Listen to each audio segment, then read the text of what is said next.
The invisible force. How the most powerful people in the room never show their hand. You've been in that room before. The meeting where one person says almost nothing, yet somehow every decision bends their way. The negotiation where someone walks in calm, quiet, and leaves with everything. The party where one person barely speaks, yet everyone keeps glancing at them, wondering what they're thinking. That person isn't the loudest, they're not the most aggressive, they're not even the most obvious, but they are the most powerful. And here's what nobody tells you about power in America. The country was built on bold voices, big personalities, and people who demand attention. We celebrate the loud, we reward the flashy. We follow the ones who perform confidence like it's a sport. But the people who actually run things, they learned a different game a long time ago. They don't show their hand, ever. This isn't about manipulation. This isn't about becoming someone you're not. This is about understanding the invisible rules that have always governed every boardroom, every negotiation table, every relationship, and every room where decisions get made. Because right now, someone in your life already knows these rules, and if you don't, you're already at a disadvantage. Today, you're going to learn the 7 principles of the invisible force, the silent mechanics behind why some people consistently win without ever appearing to fight. But before we go any further, let me be direct with you. What you're about to learn is powerful. It can protect you, elevate you, and change how you move through the world. But it comes with a responsibility. Use this to build, not to destroy. Use it to protect yourself, not to exploit others.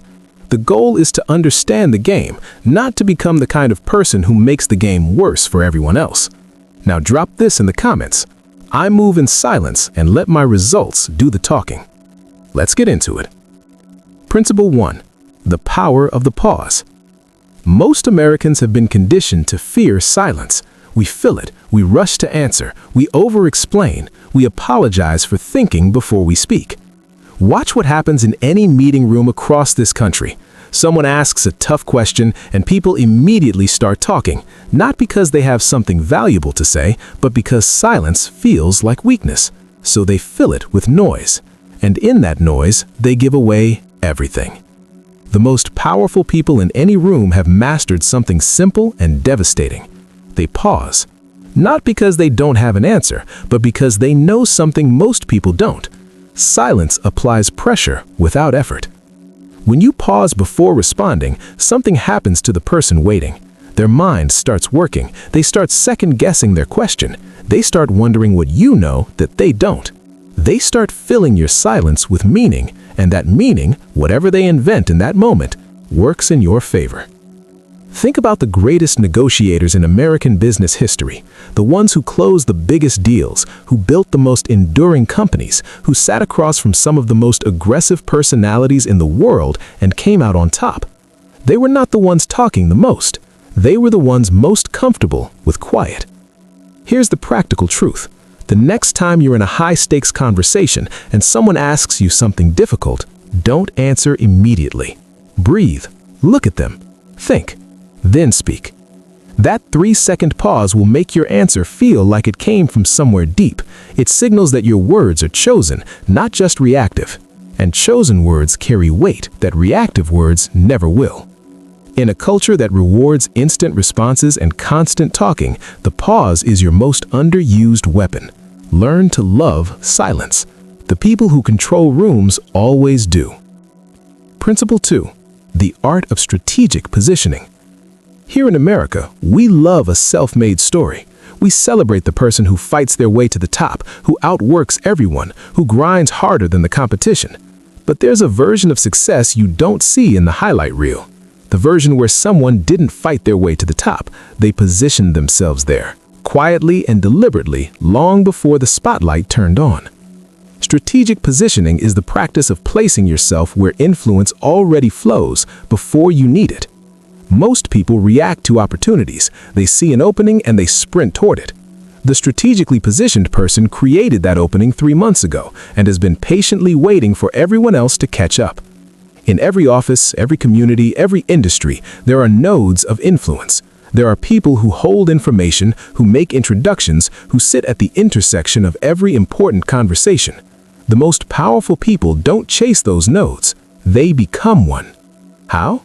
By being consistently useful without being desperate about it. By solving problems that others walk past. By connecting people who should know each other. By being the person in the room who has already thought about what everyone else is just starting to consider. American culture tells you to compete. Strategic positioning tells you to become indispensable instead. Competition is exhausting and visible. Indispensability is quiet and permanent. You don't announce your positioning. You don't tell people you're the go-to person. You just show up, add value, and let the reputation build itself. When you're strategically positioned, opportunities come to you. Introductions get made on your behalf. Your name gets mentioned in rooms you've never entered. That is not luck. That is the invisible force working exactly as it should. Principle 3. Reading the room before the room reads you. Every room has a temperature. Every conversation has a current running underneath it. Every meeting has a real agenda that has nothing to do with what's written on the whiteboard. The most powerful people in any room know this. They walk in, and before they say a single word, they've already identified who has the real authority, who is performing confidence to mask insecurity, who is waiting to be heard, and where the tension lives. Most Americans walk into rooms broadcasting. They're thinking about what they're going to say, how they're going to come across, what impression they need to make. They're so focused on their own signal that they never pick up anyone else's. The invisible force moves differently. They walk in receiving.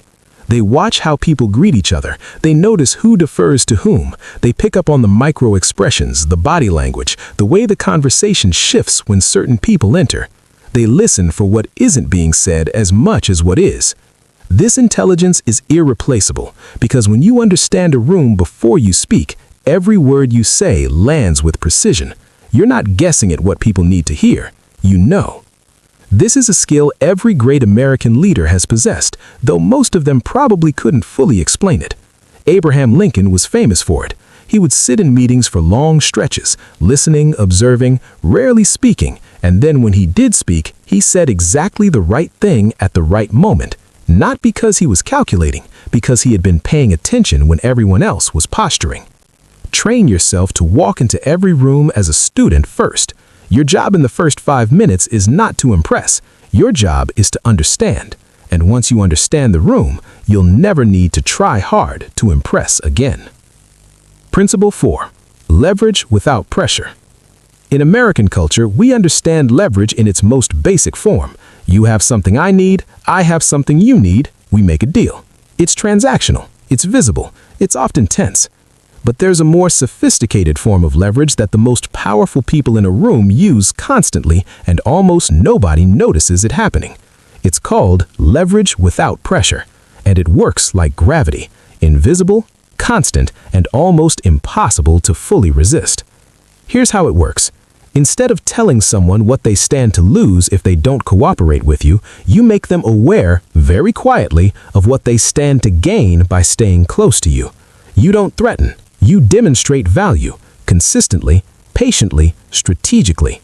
Think about the most influential people you know in your own life.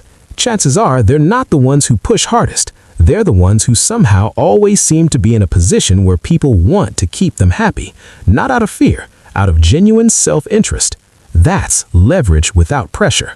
People cooperate with you not because they have to, but because it serves them to do so. And when people cooperate out of self-interest rather than obligation, they cooperate fully, enthusiastically, and without resentment. In business settings, this looks like consistently delivering results that make the people above you look good. You don't demand credit. You don't negotiate for recognition. You just make your boss or your partner's life measurably better and watch what happens to your standing in their world. In personal relationships, this looks like being the person who shows up without being asked, who remembers the details, who follows through when others forget. Over time, people develop a deep loyalty to you that you never had to demand or even ask for. The warning here is important.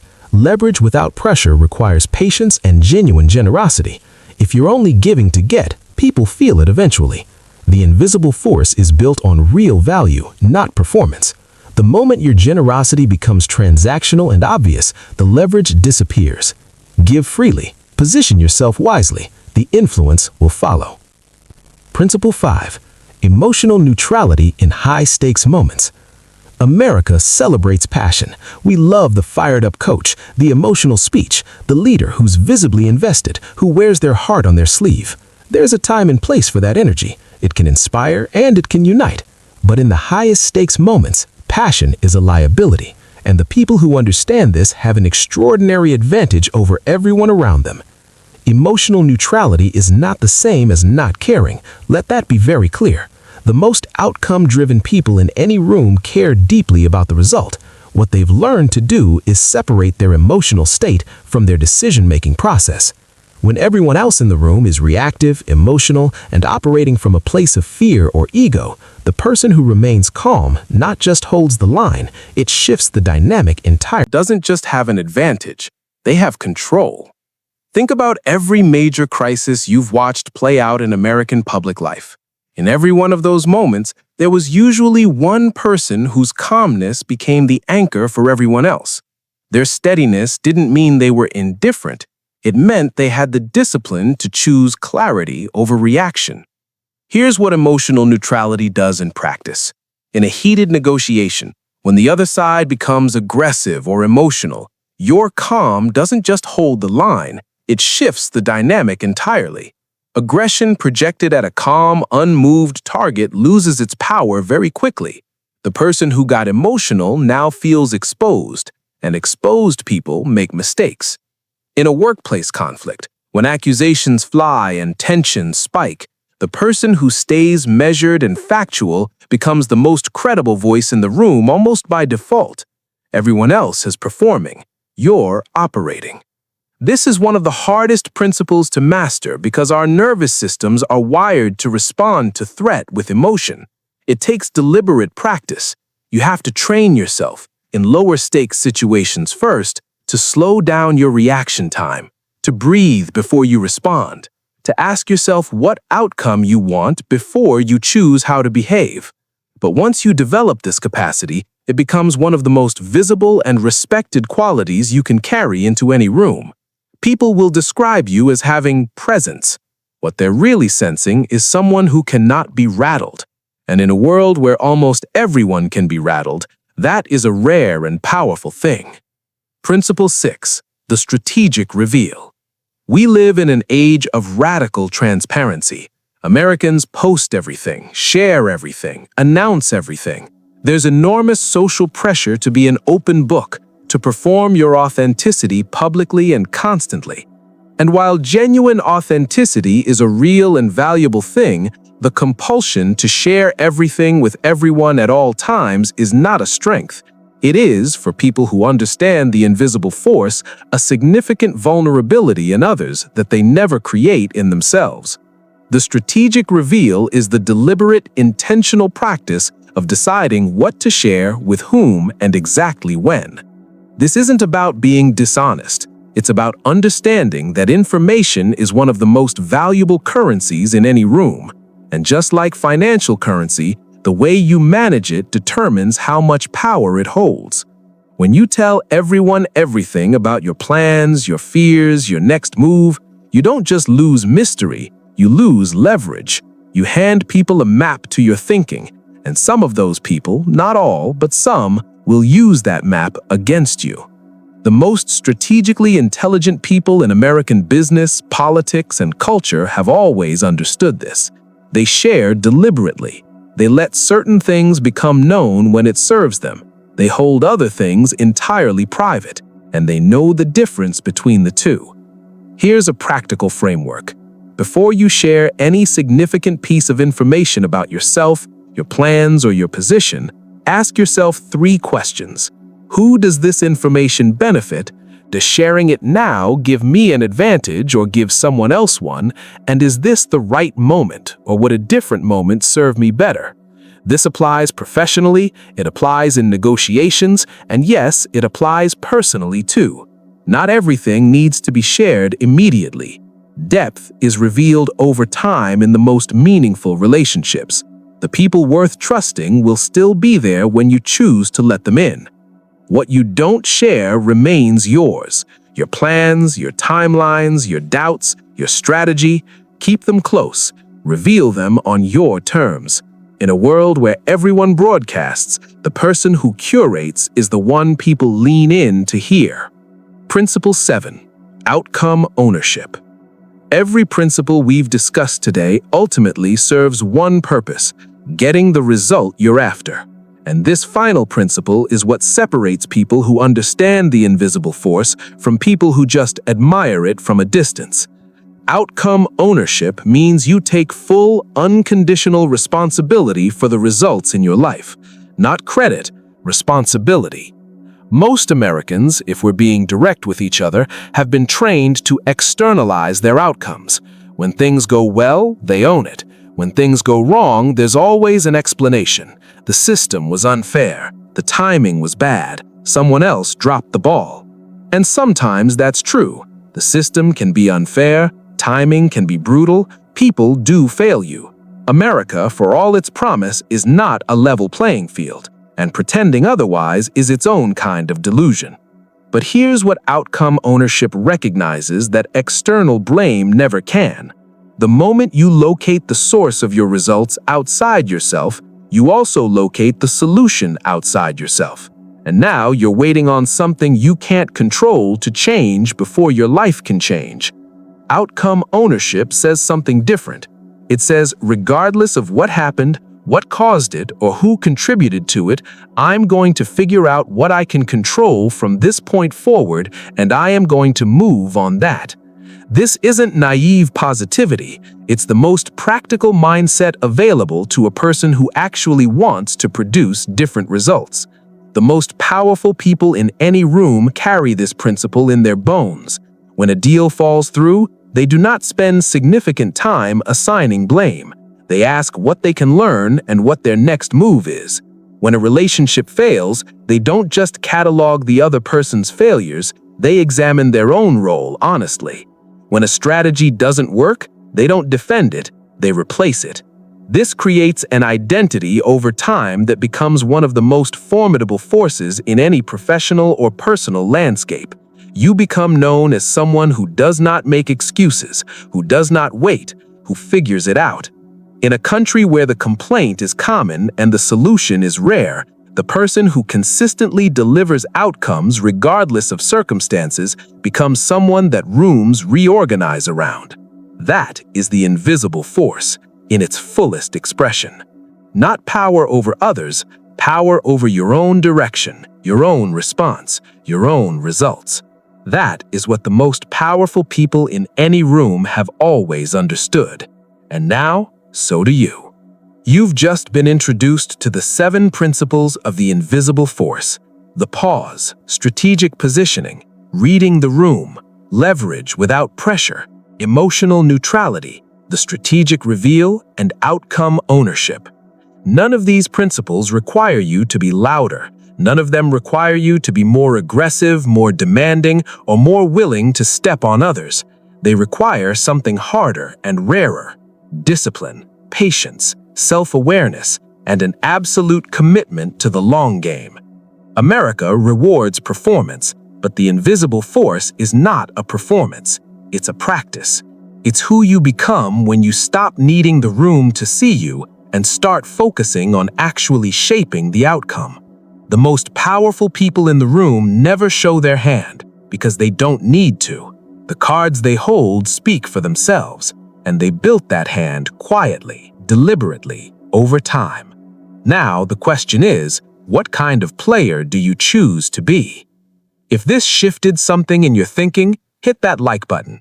If you want more content on strategy, psychology, and how power actually operates in the real world, subscribe and turn on notifications. Drop a comment and tell me which of these 7 principles you're going to start practicing first, and where in your life you've already seen the invisible force at work. Until next time, move with purpose, lead with wisdom, and let your results be the loudest thing about you. Stay strategic, stay grounded, stay powerful.